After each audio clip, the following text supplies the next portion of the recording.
అందరికీ నమస్కారం అండి. నేను యాక్టర్ డైరెక్టర్ షిరాజ్ మేది.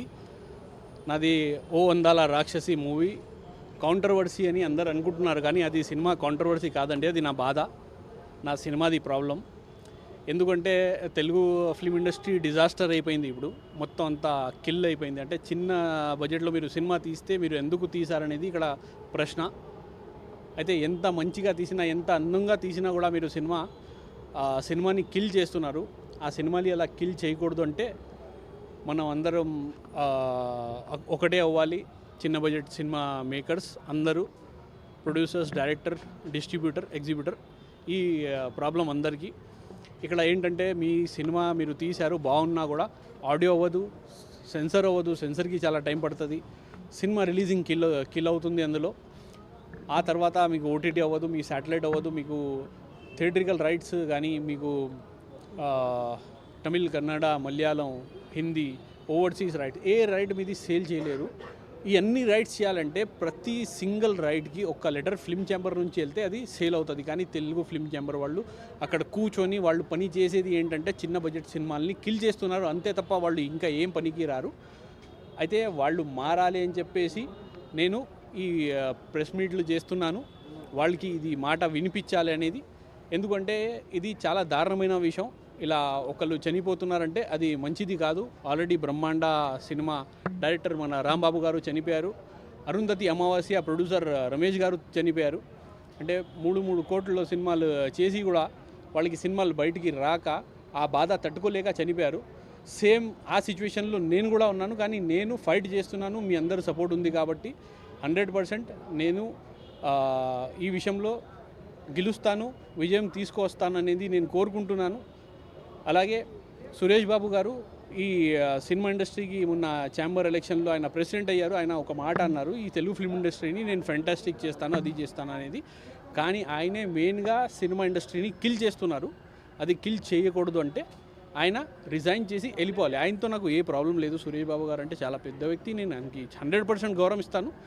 కానీ ఆయన ఒక ప్రెసిడెంట్గా కూర్చున్నప్పుడు, ఆయన మనకి ఏం చేయలేక ఉన్నప్పుడు ఆయన రిజైన్ చేసి వెళ్ళిపోవాలని నేను ఆయనకి రిక్వెస్ట్ చేస్తున్నాను. అలాగే భరత్ భూషణ్ గారు కూడా నేను అదే చెప్తున్నాను, మీరు కూడా రిజైన్ చేసి వెళ్ళిపోండి సార్.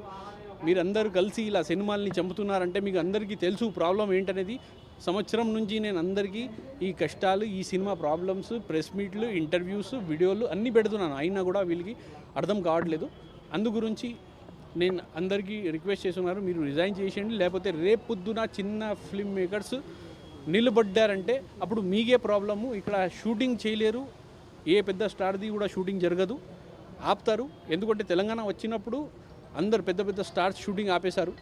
పెద్ద సినిమాలు కూడా రిలీజ్ అవనివ్వలే. అది పవర్ ఉంటుంది, అది మర్చిపోయారు అందరూ. అది గుర్తు చేసుకోండి. అది గుర్తు చేసుకొని మీరు ఇలా కిల్ చేయడానికి ముందుకు రండి. ఇంకా మీరు అలాగే ఉంటారంటే మేము కూడా 100% ప్రొటెస్ట్ చేస్తాం, ఇది చేస్తాం. సార్ నేను అదే ఎక్స్ప్లెయిన్ చేస్తున్నాను, మీరు వినలేదు.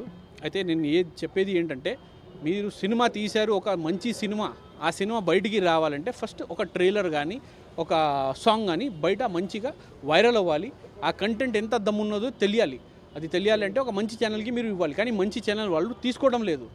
చిన్న ఛానల్కి ఇస్తే అక్కడ మీ ట్రైలర్ కానీ సాంగ్స్ కానీ అన్నీ చనిపోతున్నాయి. అక్కడ చచ్చిపోతున్నారు చిన్న బడ్జెట్ వాళ్ళు.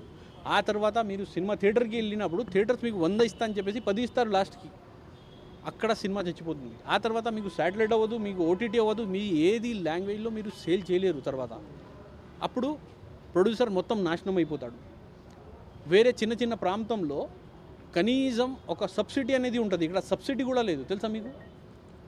పైగా మన ఇండస్ట్రీ, తెలుగు ఇండస్ట్రీ ఎక్కువ డబ్బులు సంపాదించే ఇండస్ట్రీ ఆల్ ఓవర్ ద వరల్డ్లో, ప్రపంచం వ్యాప్తంగా వేల కోట్లు సంపాదిస్తున్నాం. కానీ అయినా కూడా సిగ్గుపడాలి మన వాళ్ళు. కొంచెమైనా వాళ్ళకి సిగ్గు రావాలి. ఇలా చంపుతున్నారు. అలా చేయకూడదు అంటే వాళ్ళు ఆ ప్లేస్లో ఉన్న ప్లేస్లు వదిలేసి వెళ్ళిపోవాలి. ఇప్పుడు సినిమాటోగ్రఫీ మంత్రి వెంకటరెడ్డి చాలా సందర్భాలు ఇప్పుడు చిన్న స్థాయి సినిమాలకు ప్రాధాన్యత ఇస్తాం, ఖచ్చితంగా వాళ్ళకి సహకరిస్తామని చెప్పారు. ఆయన కలిసే ప్రయత్నం ఏమైనా చేశారా? చేసాము సార్, కానీ కలవట్లేదు కదా. మన ప్రయత్నం అన్నీ సురేష్ బాబు గారితో కానీ, దిల్ రాజు గారితో కానీ, మన భరత్ భూషణ్ గారితో కానీ అందరితో ప్రతి ఒక్కరితో కలవడానికి ప్రయత్నం చేశాము. వాళ్ళకి నోటీసులు వెళ్ళినాయి, వాళ్ళకి గ్రీవియస్ పిటిషన్స్ ఇచ్చాము. వాళ్ళకి ప్రాబ్లం ఏంటనేది తెలియజేశాము. కానీ వాళ్ళు ఎవరు కూడా ముందుకు రావట్లేదు. అందుకే నేను మీ అందరి ముందు వచ్చి ప్రెస్లో నిలబడి మాట్లాడుతున్నాను కదా. పర్లేదు సార్, వదిలేండి, దరిద్రం పోతుంది, వదిలేద్దాం, ఇండస్ట్రీ వదిలేద్దాం. కానీ ఒక మంచి సినిమా తీసినప్పుడు ఆ సినిమా ఫస్ట్ బయటపడాలి. పడిన తర్వాత ఇండస్ట్రీని వదిలేద్దాం. వద్దు, ఏం చేస్తాం సార్? ఇలాంటి చెత్త పాలిటిక్స్లో ఉండకూడదు, ఏ మంచి ఉండకూడదు. ప్రశాంతంగా ఉండాలి. మన జీవితంలో ఏం లేకున్నా పర్లేదు, కానీ మన ఆశల్ని చంపుకొని మనం ప్రశాంతంగా ఉండాలి. కానీ ప్రశాంతత ఉండాలి జీవితంలో. అందుకే ఒక సాటిస్ఫాక్షన్ లేదు కాబట్టి నేను ముందుకు వస్తున్నాను. ఏ మనిషి అయినా సరే ఆడ జీవితంలో బాధ ఏంటి అనేది మీరు అడిగితే ఎవడు చెప్పలేడు. ఎందుకంటే ప్రతి మనిషిది బాధ ఏంటి తెలుసా మీ అందరికీ? కోరిక. మన కోరికే మన బాధ. అదే కోరిక ఉండకూడదు. అలా మనిషి అలా కోరిక లేకుండా ఉండలేడు. అయితే ఈ సినిమా కూడా నా కోరిక. నాకు నా సినిమాది బిజినెస్ కావాలి, పెద్ద హిట్ కావాలి, మంచిగా రిలీజ్ అవ్వాలనేది నా కోరిక. అది ఏ ప్రాంతం వారు మీరు? తెలంగాణ, హైదరాబాద్ లోకల్. నేను మాది గౌరారాము. మా నాన్నగారు, మా తాత గారు సినిమాలు తీయాలి, సినిమా ఇక్కడ తెలంగాణలో కొంచెం పేరు సంపాదించుకోవాలని వచ్చారు కదా. సో ఇట్లాంటి ఇబ్బందులు ఎదుర్కోవడం పట్ల సో మీ లైఫ్, మీ కెరియరే స్పాయిల్ అయిపోతుంది కదా. అయిపోయింది తమ్ముడు. ఆల్రెడీ వేరే ఇండస్ట్రీలో నేను ట్రై చేస్తున్నాను. హాలీవుడ్లో నాకు ఆల్రెడీ అంటే అక్కడ వెళ్ళి ప్రెస్ కాన్ఫరెన్స్ అది చేశాను. అక్కడ ఇలాంటి పాలిటిక్స్ ఉండవు. అంటే టాలెంట్ ఉంటే మనం ఎక్కడైనా మనం చేసుకోవచ్చు. ఇక్కడ నుంచి వేరే ప్లేస్కి వెళ్ళిపోతాం. కానీ వీళ్ళతో ఎంత చెత్త అంటే మనుషుల్ని నిజంగా డైరెక్ట్గా చంపేస్తున్నారు వీళ్ళు. అలాంటి పాలిటిక్స్ జరుగుతుంది కాబట్టి, అలాంటి బాధపడుతున్నాను కాబట్టి మేము ముందుకు వచ్చి మాట్లాడుతున్నాను. అదే, అంతే నేను చెప్పాల్సింది. అన్ని చిన్న సినిమాల మీద ఇంతే ఉంటుందా? మీది ప్రాంతీయ బాధ తెలంగాణ మ్యాక్సిమం నంబర్ ఆఫ్ సినిమాలకి ఇప్పుడు 100 సినిమాలు ఉన్నాయనుకోండి. 100 సినిమాలు అందులో మీకు ఒక 30 సినిమాలు మంచిగా ఉన్నాయి, 70 సినిమాలు ఓకే బాలే. కానీ ఆ 30 సినిమాల్లో కూడా 1-2 సినిమా మాత్రమే హిట్ అవుతుంది. అక్కడ మీకు కనపడుతుంది. ఎందుకంటే అది కూడా వాళ్ళు చూపించకపోతే వాళ్ళని కూడా చంపేస్తే వీళ్ళని అప్పుడైతే ప్రతి ఒక్కరు పట్టుకుంటారు కదా. మీ మౌత్లో ఇప్పుడు ఒక చిన్న బడ్జెట్ సినిమాది పేరు ఉంటుంది, అది మీరు చూపిస్తారు. కానీ 100 సినిమాలు నాలాగా బాధపడుతున్నారు, వాళ్ళని మీరు చూపించలేదు. అదే వీళ్ళు పాలిటిక్స్. అయితే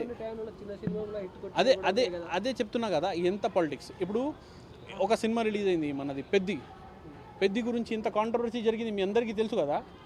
కానీ ఆ కాంట్రవర్సీ దేని గురించి నాకే అర్థం కాలేదు. థియేటర్స్ గురించి అంటారు, అది అంటాడు. అదే ఆ సినిమాకి జస్ట్ ఓటీటీతోనే ఆ సినిమా బడ్జెట్ వచ్చేసింది.